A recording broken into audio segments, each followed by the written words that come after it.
இயேசு கிறிஸ்து சிலுவையிலே 4வது வார்த்தையானது, என் தேவனே என் தேவனே ஏன் என்னை கைவிட்டீர். எதற்கு 2 முறை என் தேவனே என் தேவனே ஏன் என்னை கைவிட்டீர் என்று சொன்னார். என் தேவனே ஏன் என்னை கைவிட்டீர் என்று ஒரு முறை சொல்லியிருக்கலாமே, எதற்கு 2 முறை வந்தது? ஒருவேளை இயேசுவிடத்திலே, பிதாவினிடத்திலே ஒரு அன்பின் நிமித்தமாக என் தேவனே என் தேவனே என்று சொன்னாரா? இல்லை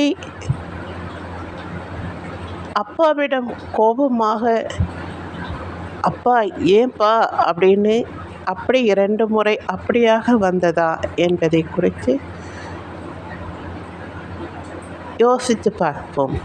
இப்போது நம்ம ஒரு விருந்தாளிகள் வராங்க, நமக்கு பிடிச்ச விருந்தாளிகள் வராங்கன்னா நம்ம என்ன சொல்லுவோம்? வாங்க வாங்க அப்படின்னு 2 முறை கூப்பிடுவோம் இல்லையா?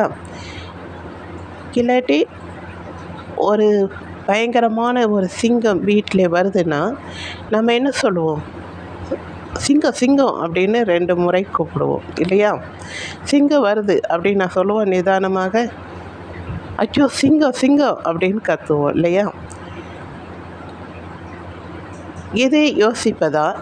இல்லாக்கிட்டே ஒரு நண்பன்கிட்ட உரிமையாக கோபப்படும் போது, டேய் ஏண்டா அப்படின்னு நம்ம சொல்லுவோம் இல்லையா? நாம் எப்படி எடுத்துக்கொள்ளலாம் என்று பார்த்தால், இயேசு கிறிஸ்து வேத வசனத்திலே பேசிய சில வார்த்தைகளை நாம் பார்க்கும்போது அவர் 2 முறை சில இடத்துங்களே அவர் சொல்லுகிறதை நாம் பார்க்கிறோம். ஒருவன் ஜலத்தினாலும் ஆவியினாலும் பிறவாவிட்டால் தேவனுடைய ராஜ்யத்தில் பிரவேசிக்க மாட்டீர்கள் என்று மெய்யாகவே மெய்யாகவே சொல்லுகிறேன் என்று அங்கே 2 முறை சொல்லுகிறார். பிறகு பிதாவுடைய சித்தத்தை செய்யாமல் என்னை நோக்கி கர்த்தாவே கர்த்தாவே என்று சொல்லுகிறவன் பரலோக ராஜ்யத்தில் பிரவேசிக்க மாட்டான் என்று சொல்லுகிறார். அதாவது சில இடத்திலே அவர் 2 தடவை அந்த மெய்யாகவே மெய்யாகவே என்பதும் கர்த்தாவே கர்த்தாவே என்று என்னை நோக்கி கூப்பிடுது. அப்படி இதெல்லாம் பார்க்கும்போது அவருடைய வார்த்தைகள் ஒருவேளை அவருடைய சிலதெல்லாம் 2 முறை சொல்வது அவருடைய வழக்கமாக இருக்கும் என்று நான் சில இடத்துல இப்படியாக யோசித்து பார்த்தேன். பிறகு பார்த்தீர்கள் என்றால், இந்த கெத்செமனே தோட்டத்தில் இயேசு கிறிஸ்து வியாகுலத்தோடு அங்கே பிதாவை நோக்கி வேண்டுகிறார். இந்த பாத்திரம் என்னை விட்டு நீங்க கூடுமானால் நீங்கும்படி செய்யும்.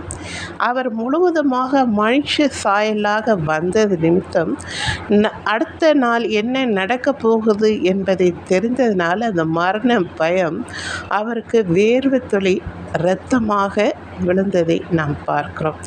நாளைக்கு நம்மளை சட்டையை கட்டி 40 அடிகள் உடம்பெல்லாம் கிழிக்கப்படும். அதுவும் அந்த சாட்டை என்பது முள்ளு மாதிரி, அது அப்படியே கொத்திச்சுன்னா அப்படியே சதையெல்லாம் கிழிச்சிட்டு வரும். இது மாதிரி 40 அடி. பிறகு முள்முடி சுட்டுவார்கள், அவமானப்படுத்துவார்கள், காரி துப்புவார்கள், கலையில் கொட்டுவார்கள், கன்னத்தில் அறைவார்கள்.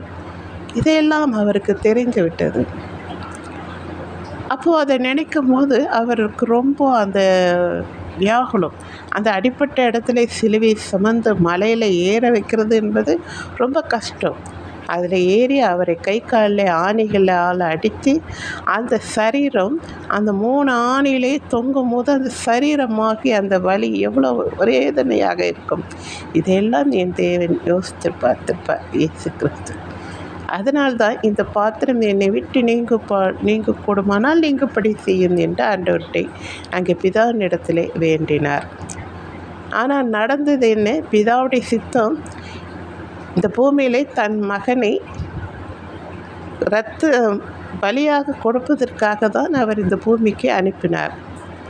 நம்மளை மீட்பதற்காக தன் சொந்த குமாரன் என்று பாராமல் அங்கே சிலுவையிலே பலியாக ஒப்பு கொடுத்த அந்த அன்பு அதை தன்னுடைய குமாரனை காட்டிலும் நம் மீது பிதாவானவர் எவ்வளோ அன்பு வைத்திருக்கிறார் என்பதை குறித்து இதில் நீங்கள் யோசித்து பாருங்கள்.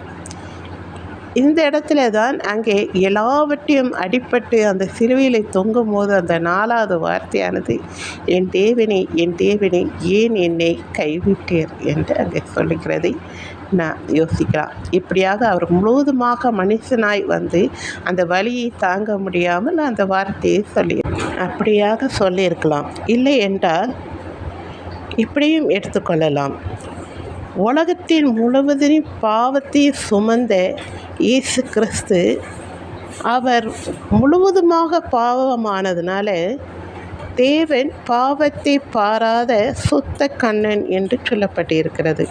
அங்கே பிதாவானவர் இங்கே தன் மகன் முழுவதுமாக எல்லாருடைய பாவத்தை சுமந்தது நிமித்தம் அதை பார்க்க முடியாமல் அவர் காரிருள் மாதிரி அவரையும் பிதாவையும் மறைவாக அந்த பாவமானது ஒரு மதிர் சுவர் போல இருந்திருக்கும். ஏசாயா புத்தகத்தில் ஒன்று சொல்லுவார், வசனம் ஒன்று ஞாபகம் இருக்கா? நீங்கள் யோசித்து பாருங்கள்.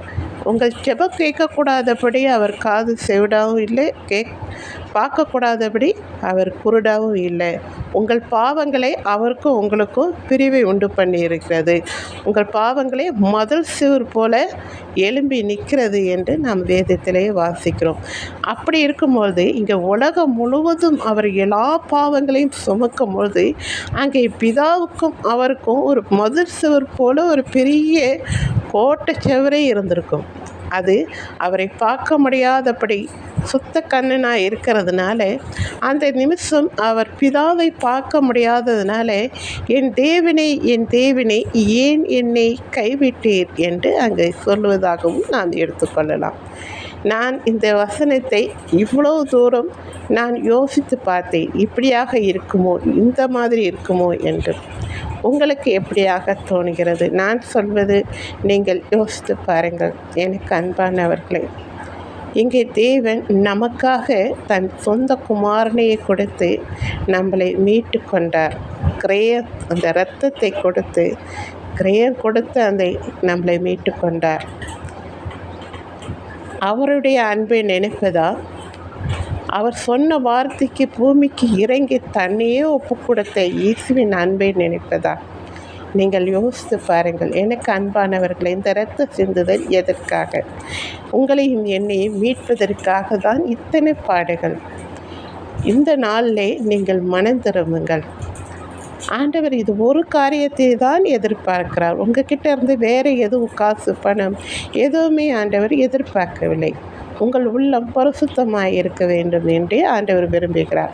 நீங்கள் ஆண்டவரிடத்திலே வந்து உங்கள் பாவங்களை அறிக்கை செய்து விட்டுவிடுங்கள்.